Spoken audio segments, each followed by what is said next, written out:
Hola, ¿cómo están? Muy buenas noches. Bienvenidos a otro programa más de Estado de la Nación. Hoy vamos a hablar acerca de algo que causó polémica desde la semana pasada. Bueno, todo está causando polémica acerca del tema de la violencia. Un incremento en los casos de muertes violentas, vamos a platicar acerca de esto, pero también del hecho que ahora Gobernación no quiere dar los datos o las estadísticas oficiales acerca de este tema. Parte de lo que han dicho es que muchas de estas estadísticas se usan de mala manera, etcétera, etcétera. Sin embargo, la Constitución es bastante clara al respecto, no bastante, clarísima al respecto, en que todos esos datos son cuestión pública y tienen que estar pues de conocimiento público. No existe ningún tipo de limitante en ese sentido. Pero bueno, el caso es que los guatemaltecos nos hemos venido asombrando de muchas situaciones que se han venido dando. El más reciente, el de estas jovencitas que estaban desmembrando a otra joven y pues que causó verdaderamente yo diría, un impacto tremendo en los guatemaltecos a conocer casos como este. El tema de la violencia es algo que está bastante complicado y para iniciar pues les dejo con nuestro reportaje introductorio a todo esto.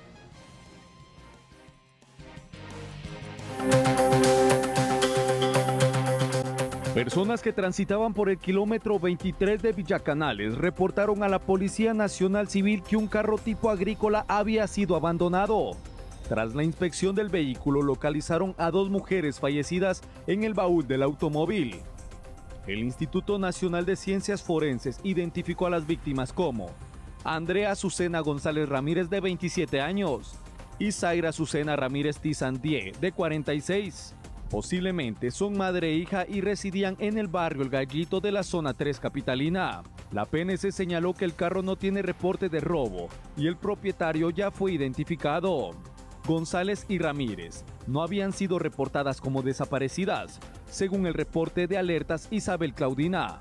Es de mencionar que durante esa misma noche otras dos mujeres fueron asesinadas, la primera en un hotel de la zona 1 y otra en un hotel de San José Pinula. El Ministerio Público informó que las investigaciones para esclarecer el hecho continúan en desarrollo. De acuerdo con estadísticas del Grupo de Apoyo Mutuo, en el primer trimestre del año se han registrado 1.442 homicidios, 320 víctimas fueron mujeres, de las cuales 135 asesinadas de forma violenta en marzo, el mes más violento de la última década. Rubén Lacán, Fuerza Informativa Azteca. Bueno, son muchos los casos que impactan, muchas las cosas que están sucediendo en el país en cuanto al tema de la violencia, pero esto es el caso de las muertes violentas. Si a esto le sumamos las extorsiones, los asaltos y toda esta situación, pues la situación es bastante crítica. Hoy vamos a platicar con el licenciado Mario Polanco del Grupo de Apoyo Mutuo, a quien le agradecemos su presencia acá con nosotros. Muy buenas noches, licenciado Polanco. Cuéntenos un poco. A ver, la primera parte de la polémica es que viene Gobernación y decide negar acceso a los datos. ¿A ustedes directamente se los han negado o es a otras organizaciones? ¿Esto es generalizado? ¿Qué es lo que se sabe? Bueno, mire, cuando nosotros elaboramos nuestro informe sobre la situación de violencia en el país, tenemos más de una fuente. Nosotros usamos datos del Ministerio Público, datos de la PNC y datos del INASIF. La verdad es que hasta ahorita no nos han negado ninguna información por parte de la PNC, pero no hemos solicitado durante este periodo en el cual han pretendido limitar el acceso a la información. O sea, básicamente lo que está negando el Ministerio Público es el acceso a los datos de la PNC. A los datos de la PNC. Cada entidad pues tiene acceso a su propia información. Lo que pasa es que, por ejemplo, la del MP no está tan actualizada. La del INASIF está casi al día. Hay que reconocer que ellos llevan un registro pormenorizado casi al día. Además son, digamos, el último eslabón de la cadena. Son los que saben exactamente de qué murió la persona. O sea, una persona puede llegar, digamos, con una situación en la que no se sabe exactamente todavía si fue una muerte violenta o un caso de accidente o cualquier cosa así, ¿no? Así es. Y lo que pasa también es que, por ejemplo, en el caso del INASIF y en el caso del MP, tienen información sobre todo de delitos contra la vida. El INASIF especialmente, delitos contra la vida, en tanto que la PNC tiene información sobre muchas clases de delitos patrimoniales como asaltos en la calle, robos en algún bus, claro, eso no lo tiene saltos, el INASIF. sí, a las casas, extorsiones. El MP también tiene alguna de esta información. Lo que pasa es que el MP la viene procesando lentamente, no tienen información tan susceptible de hacerla pública, obviamente por las características del MP, de que están investigando y que bueno, podrán llevar algún registro, pero no dan más que algún tipo de número y con algún retraso. Entonces, lo que preocuparía si se diera alguna limitación por parte de la PNC es que no tendríamos información de delitos que no tienen que ver con la vida, porque con la vida pues hay otras fuentes, pero esos otros delitos sí quedarían como en entredicho. Y la verdad es que es importante que como sociedad conozcamos qué es lo que está pasando, por ejemplo, cuántos asaltos hay, cuántas amenazas, cuántas intimidaciones, claro, sobre todo, cuántas extorsiones. Una pregunta. El Ministerio de Gobernación tiene que manejar sus propios datos, no como PNC, sino como Ministerio de Gobernación, o tendría que hacerlo, porque ¿cómo un ministro toma decisiones? ¿Solo en base a los datos del MP? Digo, de la PNC. Yo creo que el Ministerio de Gobernación como tal no tiene sus datos propios. La PNC es una dependencia del Ministerio de Gobernación. Eso es inconcebible.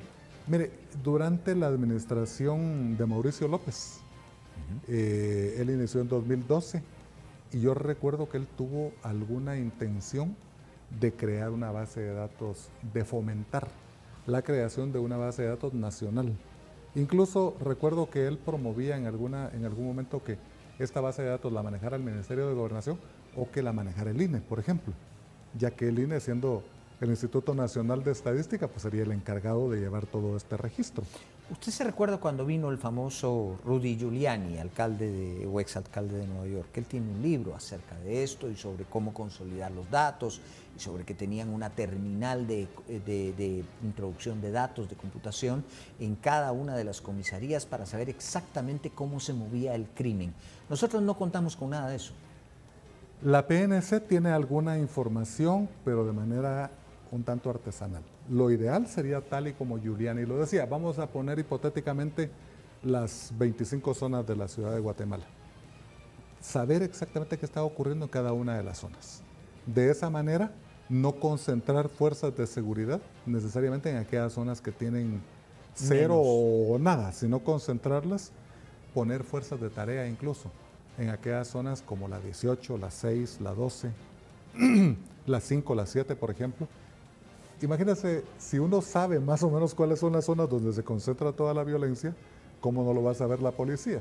O sea, yo creo que ellos tienen esa información y podrían incluso combatir esa criminalidad en esta zona en la que está con mayor fuerza, detectar a través de tareas de inteligencia o de seguimiento hacia dónde se mueven los delincuentes y perseguirlos. Eso es lo que Giuliani hacía. Claro. Giuliani, la política de Giuliani fue no dejar que descansaran, perseguirlos. Si se movían de Manhattan a Queens, perseguirlo, de Queens a Brooklyn, perseguirlos y así. De hecho, hay un libro de él sobre eso. Exacto. Entonces, lo mismo se debiera hacer aquí. Claro, yo creo que en el caso de Nueva York, pues grande, incluso en Queens debe haber segmentos, ¿verdad? Pero yo lo pongo como ejemplo así. Pero en el caso de Guatemala, perseguirlos. Los mexicanos a este movimiento de delincuentes de un lugar a otro le llaman efecto cucaracha. Es lo que estamos viendo con El Salvador, por ejemplo. Ahorita hay un combate fuerte a las maras en El Salvador. ¿Hacia dónde se están moviendo? Hacia acá. Claro. ¿Estamos preparados nosotros para contrarrestar esa entrada, no de cientos, sino de miles de mareros desde El Salvador? No. Yo he visto noticias que incluso tienen casi arrodillados algunos municipios ahí de la frontera, porque ahí llegaron y están intimidando a la población trabajadora. Eso es lo que los mexicanos llaman efecto cucaracha. Entonces habría que ver cómo se combate fuertemente ese movimiento de delincuencia que se da de un lugar a otro. Aquí se podría dar seguramente entre zonas, y eso solo se va a lograr detectar y combatir con datos transparentes. y con tareas de inteligencia y con políticas de seguridad. De los datos que ustedes cuentan hoy, ¿se puede decir que las muertes violentas están incrementando y que se rompió la cadena de tantos años de venir disminuyendo paulatinamente este tema? Así es. Los números no mienten, ¿verdad? Los números indican que así está ocurriendo. Estamos pasando... Lo que pasa es que también Ahora, hay que entender varios fenómenos. Le voy a hacer una pregunta, sí. Sí. Estamos regresando, digamos, porque tal vez la comparación más lógica sería con 2019 antes de la pandemia. Exacto. ¿Verdad? A eso iba a hacer referencia, Ajá. precisamente. Estamos viviendo un momento sui generis. Hay varias cosas. Primero, la población está creciendo, porque nosotros no somos una población como la de otros países que disminuye, nosotros estamos incrementándonos. La cantidad de niños que, por ejemplo, en 2010, cuando se inició este proceso de descenso, que por ejemplo tenían unos 8 años, por ejemplo, en aquel momento, ahorita tienen 22. Claro. O sea, esos niños, quienes en aquel momento ni siquiera les pasaba por la mente, a algunos, no estoy diciendo a todos, ¿verdad? Para que no se me malentienda, sino a algunos. Ahora, a lo mejor algunos de esos niños pueden estar involucrados en alguna banda. O sea, todo eso pudo haber cambiado y son más habitantes que los que habían en 2010, por ejemplo, los que tenemos en este momento. O sea, ese es un aspecto. El otro aspecto es que a pesar del incremento de la población, a pesar del deterioro en algunos aspectos en materia de seguridad, la cantidad de homicidios se venía controlando y venía en descenso. De hecho, de los 3 países del Triángulo Norte Centroamericano, somos los únicos que teníamos este tipo de éxitos, o que teníamos en pasado, ¿verdad? Porque ahorita creo que estamos perdiendo. A partir de 2021, comparándolo contra 2019, tomando en cuenta esto que usted estaba diciendo, no contra 2020, porque 2020 fue un año la pasamos sui generis. encerrados. Sí. 2021 contra 2019 ya se empezó a registrar un incremento, leve, pero incremento. En 2022 esta situación cambió. Ya ve lo que decía en el reportaje al inicio.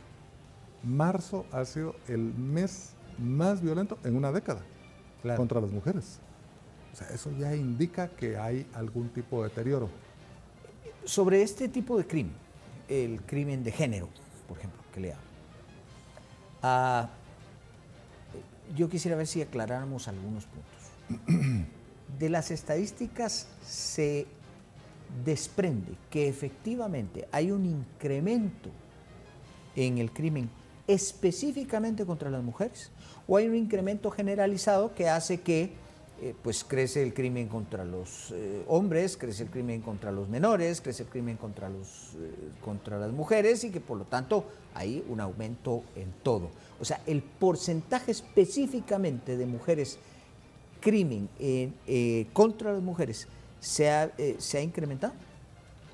Mire, hablando de estos 3 últimos años, del 20 para acá, en el 20 se registró un incremento significativo en violencia intrafamiliar y en algún tipo de crímenes relacionados con abusos de naturaleza sexual. Y esto se debe fundamentalmente a que las familias estaban encerradas. Y hay que reconocerlo así, lamentablemente. No es excusa, ¿verdad? Pero lo explica. Sí, en muchos hogares hay abuso de abuelos, de tíos, de convivientes de la madre, no necesariamente padre, ¿verdad? Contra niñas. Hubo incremento en violencia contra mujeres, contra niños. O sea, yo creo que ahí se victimizó mucho más a mujeres y niños.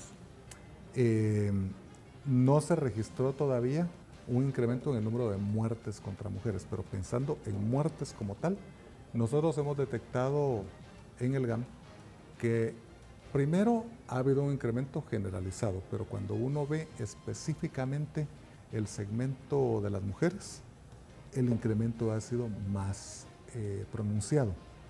Todavía se da el fenómeno que comparadas las muertes de hombres contra las muertes de mujeres siguen siendo como 80, menos. 20%, ¿no? Una cosa así. Por ahí puede ser 85-15 incluso. Habría que hacer bien los números, pero... pero se desprende que el crimen contra mujeres ha crecido en ese porcentaje. Ha tenido un mayor incremento que el crecimiento que ha tenido los crímenes contra hombres. Eso sí. La otra pregunta era respecto a el crimen de género. Se define esto como un crimen contra una mujer por el hecho de ser mujer. Claro. ¿Realmente tenemos estadísticas de esto? Es complicado tener una estadística de esta naturaleza porque habría que analizar, por ejemplo, en el perpetrador, algún sentimiento misógino, por ejemplo. Claro. Eso solo se va a detectar si se captura al perpetrador. Claro. Y si se le hace todo, si se recolectan pruebas, si se le hace todo un análisis y examen psicológico incluso. Pero como en este país la mayoría de crímenes quedan en la impunidad, no todos los crímenes contra mujeres se logra detectar que la causa sea precisamente porque hay un odio contra la mujer por el hecho de ser mujer, ¿verdad? Como se ve, por ejemplo, en algunas series de asesinos seriales. Claro, claro. Que hay alguien que mata mujeres. Específicamente mujeres. Y alguna clase de mujeres, por ejemplo. Claro, Ted Bundy, por ejemplo, es el caso que hasta pusieron en película y que es el típico caso, ¿no? Por ejemplo, creo que en Guatemala es más complicado. Muchas veces se puede como deducir incluso que puede ser eso, pero no hay claridad que así sea, porque no se conoce al perpetrador como para decir que el crimen se cometió por el hecho de ser mujer.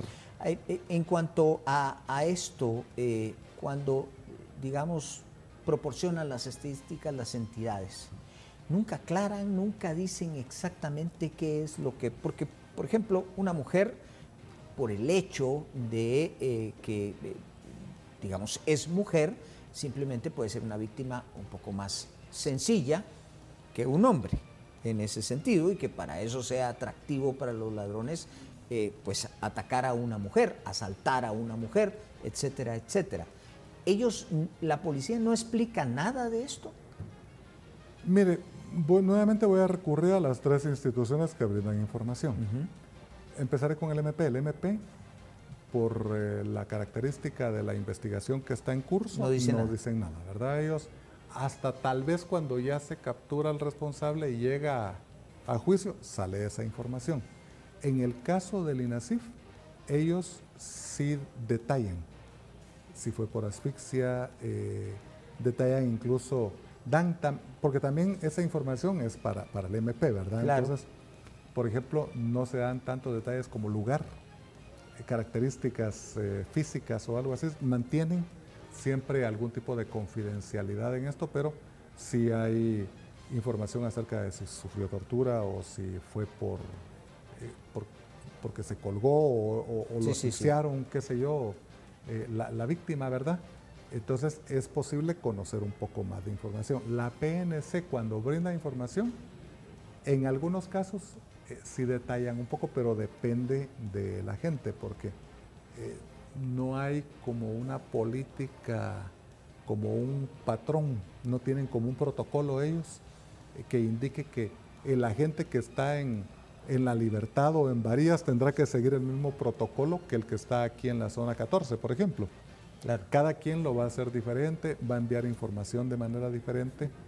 Entonces, al no existir un protocolo, así con detalle, incluso, por ejemplo, como los que se pueden ver a veces en alguna película, que en una tabla hasta tienen una figura para marcar en qué lugares puede haber tenido algún tipo de violencia a la víctima, no existe. O sea, a no ser que el Ministerio de Gobernación maneje un tipo de informe que absolutamente desconocemos, pero que es dudable que exista porque los datos raíz no están así, ellos operan a ciegas. Básicamente cualquier ministro de Gobernación llega y opera a ciegas, al cálculo.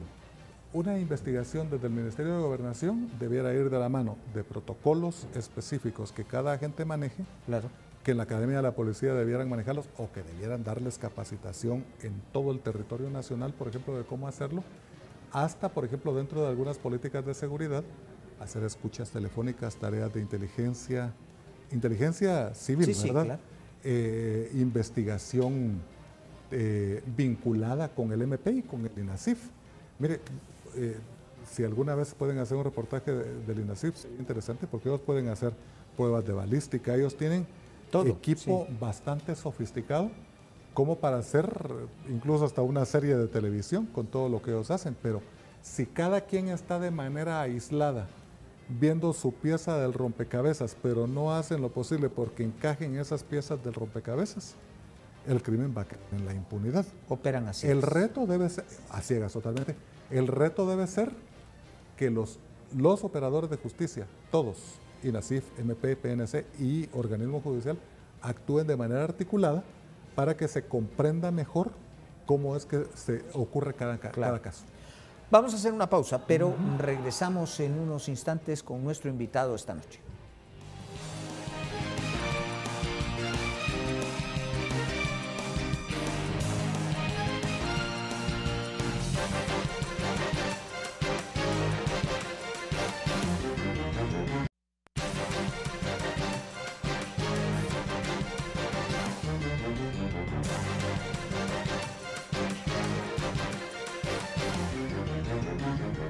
Continuamos esta noche platicando en Estado de la Nación con Mario Polanco del Grupo de Apoyo Mutuo. En resumen, en este momento ustedes no han pedido información y no saben si se las van a negar o no. Mire, en este momento nosotros estamos preparando nuestro informe que cubre 5 meses del año. Entiendo que ya tenemos algún tipo de información todavía, pero la pedimos hace una semana, un poco más. Antes que esto surgiera. Claro, antes que esto explotara. Cuando existe intención de ocultar alguna información, como en esta ocasión, puede ser que se venga abajo esa intención, pero dentro de la institución impacta un poquito. Y durante algún tiempo empiezan quienes dan la información a actuar con mucha cautela y no la brindan de manera inmediata después. Claro. Entonces puede ser que pasemos algunos meses antes que la den. Yo pienso que por parte de quien haya tenido la ocurrencia de ocultar esta información, de repente fue el ministro, de repente al ministro le dijeron que tenía que hacerlo también, porque no necesariamente él actúa solo. Él es parte de un gabinete de seguridad. Y en ese gabinete de seguridad hay más de un ministro que están trabajando todos en conjunto. Entonces a lo mejor incluso ahí puede ser la decisión, pero creo yo que él está equivocado en el sentido de que si se oculta, si no se da a conocer algo, no significa que no esté ocurriendo. Están ocurriendo los hechos. Él dice que se hace mal uso de esa información, pero yo no he visto que ellos presenten un consolidado de sus datos donde ellos supuestamente expliquen, mire, así son las estadísticas. Ellos nunca han hecho ningún tipo de comunicado así, ¿o no? Fíjese que incluso podrían hacer informes no necesariamente en tiempo real, podrían hacerlo, ya que ellos dicen que su información puede ser susceptible de ser manipulada, que lo hagan con algún periodo perentorio hacia el pasado, ¿verdad? Hacia atrás, y que den información, pero que den la información. Incluso yo creo que si, por ejemplo, se promueve que brindando información se pueda detectar en qué zonas se producen más hechos de violencia, en qué colonia, en qué cuadra, pero focalizar, mapear perfectamente, se podría promover, por ejemplo, no necesariamente la presencia de mayor cantidad de fuerzas de seguridad, sino promover con la población de ese lugar que, por ejemplo, se genere la cultura de denuncia. En Guatemala no tenemos la cultura de denuncia. Yo puedo ver que algo está ocurriendo y prefiero no decir nada porque a lo mejor eso me traerá algún tipo de problema. Yo recuerdo que esto lo vino a detallar, lo dijo, fueron varias las conferencias de Rudy Giuliani en Guatemala que dijo acerca de esto, que puede ser un personaje criticable en otros aspectos, pero ese dato, ese asunto específico de cómo se manejó durante su administración el crimen de Nueva York fue objeto de conferencias, de estudios y todo. ¿Por qué si traen a una persona que es experto en eso, que viene, que dice y todo, simplemente pues se hace caso omiso? No sirve de nada. Sí, mire, es algo sorprendente.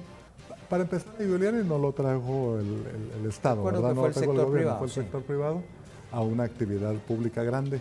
Sí. Yo estuve invitado y fui a oír con bastante apasionamiento a Giuliani en esa ocasión porque es admirable lo que él logró en Nueva York. Yo recuerdo cuando en Nueva York se cometían tantos crímenes, a lo mejor como los que se cometen aquí en Guatemala, o más, porque como tenían más población, Claro. y llegar a controlar una ciudad de 20, 25 millones de habitantes no debe ser nada fácil. Para nada. Sí, entonces habría que seguir su ejemplo. Y no solo Nueva York, Medellín, por ejemplo, con Claro. Sergio Fajardo, que acaba de ser candidato a la presidencia, pero quedó como en cuarto o quinto lugar. De 500 muertos por cada 100,000 habitantes, lo bajó a 21 o 22.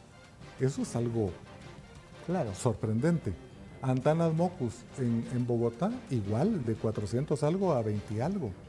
O sea, son ejemplos en los que deben intervenir un montón de acciones, no solo políticas de choque de parte del Estado, políticas de actuar con fuerza contra la criminalidad, sino sobre todo de involucrar a la población. La población se debe involucrar haciendo una cultura de denuncia, que es lo que estaba diciendo, pero también haciendo que se recuperen espacios públicos que están en manos de la criminalidad. Si hay delincuentes que están en algún lugar porque le falta un poco de ornato, iluminación, etcétera, que desde el Estado se promuevan obras de arte, murales, cualquier otra actividad con vecinos de la colonia. Claro. Y se rescatan Y esos que como lugares. dice usted, pues al final los datos, lo conoce, cualquiera que pone atención a las noticias conoce más o menos de lo que estamos hablando. Exacto. Porque sabemos que Villanueva, Misco, San Miguel Petapa, aquí en la capital La Reformita, la zona 6, son lugares tremendos en ese sentido, ¿no? Y le voy a decir algo, es tan público eso